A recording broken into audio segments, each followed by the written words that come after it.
इस वक्त की बड़ी खबर आ रही है चंडीगढ़ से। अनिल विज का बयान। स्टेट लेवल मॉनिटरिंग कमेटी की बैठक खत्म। स्वास्थ्य मंत्री अनिल विज की अध्यक्षता में हुई बैठक। प्रदेश में कोरोना के हालात पर किया गया मंथन। तमाम आलाधिकारी बैठक में मौजूद रहे। वहीं बैठक के बाद स्वास्थ्य मंत्री अनिल विज का बयान। अभी लॉकडाउन का कोई विचार नहीं, हमारे पास दवाइयों और ऑक्सीजन की कमी नहीं है। कुंभ से लौटे लोगों की होगी कोरोना जांच। घर घर जाकर लोगों को दवाइयां दी जाएंगी। गृह मंत्री अनिल विज की मजदूर भाइयों से अपील कि कोई भी मजदूर भाई पलायन न। प्रदेश में रोजगार चलता रहेगा। ज्यादा केस दिल्ली से सटे 3 जिलों में है। साधनों की कोई कमी नहीं है। इस वक्त की बड़ी खबर आ रही है चंडीगढ़ से। अनिल विज का बयान। स्टेट लेवल मॉनिटरिंग कमेटी की बैठक खत्म। स्वास्थ्य मंत्री अनिल विज की अध्यक्षता में हुई बैठक। प्रदेश में कोरोना के हालात पर किया गया मंथन। तमाम आलाधिकारी बैठक में मौजूद रहे। वहीं बैठक के बाद स्वास्थ्य मंत्री अनिल विज का बयान। अभी लॉकडाउन का कोई विचार नहीं, हमारे पास दवाइयों और ऑक्सीजन की कमी नहीं है। कुंभ से लौटे लोगों की होगी कोरोना जांच। घर घर जाकर लोगों को दवाइयां दी जाएंगी। गृह मंत्री अनिल विज की मजदूर भाइयों से अपील कि कोई भी मजदूर भाई पलायन न। प्रदेश में रोजगार चलता रहेगा। ज्यादा केस दिल्ली से सटे 3 जिलों में है। साधनों की कोई कमी नहीं है।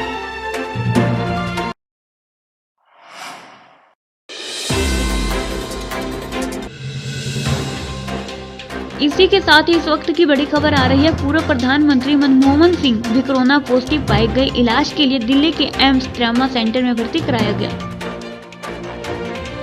इसी के साथ ही इस वक्त की बड़ी खबर आ रही है। पूर्व प्रधानमंत्री मनमोहन सिंह भी कोरोना पॉजिटिव पाए गए। इलाज के लिए दिल्ली के एम्स ट्रामा सेंटर में भर्ती कराया गया।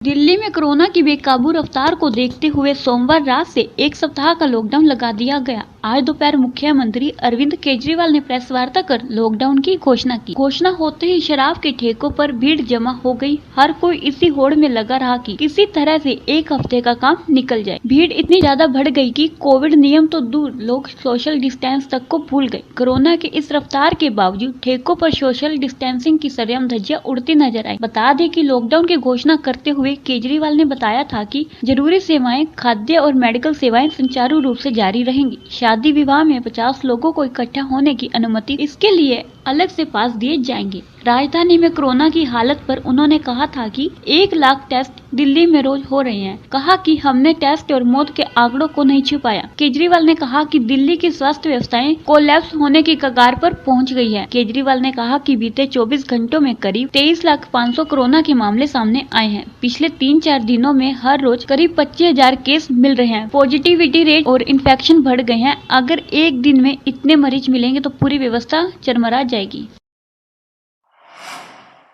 नौबतपुर थाना क्षेत्र के फतेहपुर गांव में आर्केस्ट्रा पार्टी में काम करने आई छत्तीसगढ़ की 2 बारबलाओं के साथ रेप किया गया। बताया गया कि 15 अप्रैल को छत्तीसगढ़ से 2 लड़की आर्केस्ट्रा के काम करने के लिए नौबतपुर के फतेहपुर गांव में आई थी, जहां आर्केस्ट्रा संचालक उससे जबरन देह व्यापार कराना चाहता था। लड़की ने जब यह करने से मना कर दिया तो शनिवार की रात विपिन बिहारी गिरी ने उन्हें एक कमरे में बंद कर दिया। शराब के नशे में धुत होकर वहां घुसा। आरोप है कि बारी बारी से दोनों बारबलाओं के साथ रेप किया। पीड़ितों ने किसी तरह से इस वारदात की सूचना नौबतपुर पुलिस को दी। पुलिस सूचना मिलते ही मौके पर पहुंची, दोनों बालाओं को छुड़ाकर थाने ले आई। वहीं पुलिस ने कार्रवाई करते हुए मौके से आरोपी विपिन बिहारी गिरी को गिरफ्तार किया। सूत्रों की माने तो विपिन बिहारी गिरी के घर में रोज महफिल सजती थी। इस मामले को लेकर इलाके में कई तरह की भी चर्चा हो रही थी।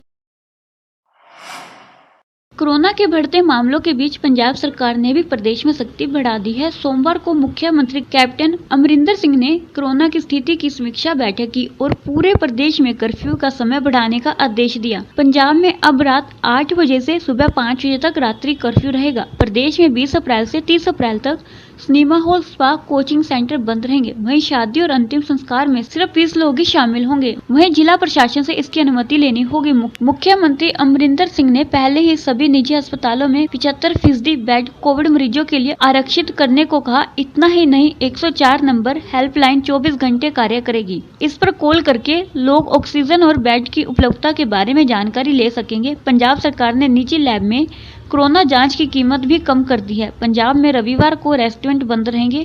वहीं अन्य दिन केवल होम डिलीवरी को खाना ले जाने की अनुमति होगी। मॉल, दुकानें और बाजार भी बंद रहेंगे। पंजाब में आने वाले सभी हवाई यात्रियों को RT-PCR जांच रिपोर्ट नेगेटिव दिखानी होगी। यह जांच 72 घंटे तक पुरानी ही मान्य रहेगी। रोहतक के traffic sub inspector Balwant Singh ने बताया कि शहर में कोरोना संक्रमण तेजी से फैल रहा है। इसके बावजूद बाजारों में लापरवाही बरती जा रही है। व्यापारी जहां अतिक्रमण कर रहे हैं, वहीं आम लोग पार्किंग होने के बावजूद भी अपने वाहन सड़क के किनारे खड़े कर रहे हैं। वहीं आज रोहतक में ज्यादा से ज्यादा लोगों को जानकारी दी गई और कहा कि इस महामारी से बचे।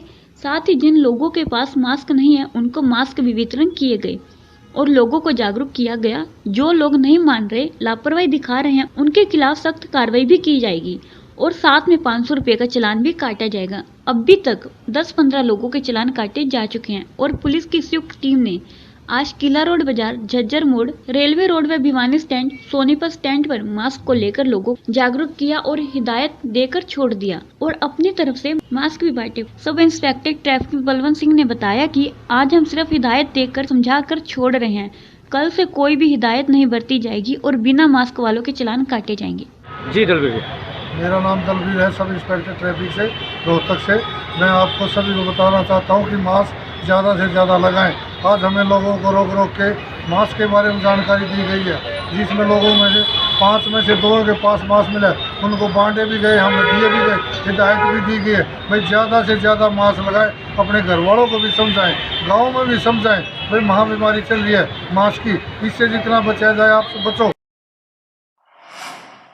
श्रम कर्मचारी संघ हरियाणा आंदोलन के चौथे चरण में 25 अप्रैल को मुख्यमंत्री और उप मुख्यमंत्री के उचाना व करनाल कार्यालयों पर प्रदर्शन करेंगे। इन प्रदर्शनों में सभी विभागों के निगमों, विश्वविद्यालयों, नगर निगमों, परिषदों व पालिकाओं के कर्मचारी शामिल होंगे। उप मुख्यमंत्री उचाना के कार्यालय पर आयोजित प्रदर्शन में जिले से सैकड़ों की तादाद में कर्मचारी शामिल होंगे। यह निर्णय सोमवार को श्रम कर्मचारी संघ हरियाणा की जिला कमेटी के कर्मचारी भवन में आयोजित बैठक में लिया गया। जिला उप प्रधान प्रदीप की अध्यक्षता में आयोजित बैठक में सर्वसम्मति से मंगलवार को संपत्ति क्षतिपूर्ति विधेयक हरियाणा 2021 के खिलाफ किसानों, मजदूरों व जन संगठनों के संयुक्त आह्वान पर उपायुक्त कार्यालयों पर आयोजित प्रदर्शनों में बढ़ चढ़कर शामिल होने का फैसला लिया गया। श्रम कर्मचारी संघ हरियाणा के प्रदेशाध्यक्ष सुभाष लांबा ने बैठक में बोलते हुए कहा कि महंगाई बढ़ रही है, पुरानी पेंशन व डीए बहाली की मांग के प्रति गंभीर नहीं है।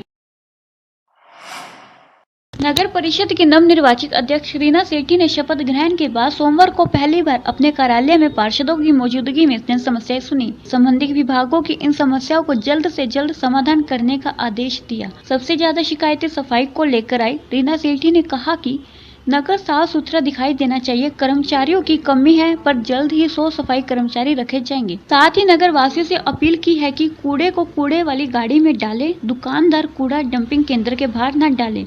उन्होंने कहा कि सभी कर्मचारियों की नियमित रूप से हाजिरी लगनी चाहिए और जो भी अधिकारी या कर्मचारी कार्यालय से बाहर जाता है तो उसे मूवमेंट रजिस्टर में अंकित करके जाना होगा। साथ ही उन्होंने कहा कि अगर कोई पार्षद अपने वार्ड की समस्या उनके समक्ष रखता है तो उनका निवारण होगा। इसके बाद उन्होंने लोगों की समस्या सुनी। प्रॉपर्टी डीलर एसोसिएशन के पदाधिकारी दिनेश मक्कड़, संपूर्ण सिंह, जय किशल कंबोज आदि ने प्रधान को बताया कि प्रॉपर्टी की आईडी जारी नहीं की जा रही, जिसके चलते प्रॉपर्टी की रजिस्ट्री तक नहीं हो पा रही है और कहा कि जब परिषद हाउस टैक्स वसूल कर रही है तो उसे प्रॉपर्टी आईडी देने में क्या परेशानी है। उन्होंने बताया कि प्रॉपर्टी को लेकर जो सर्वे करवाया गया है उसमें भी गलतियां काफी है। जमीन और मकान किसी का है पर नाम किसी और का है।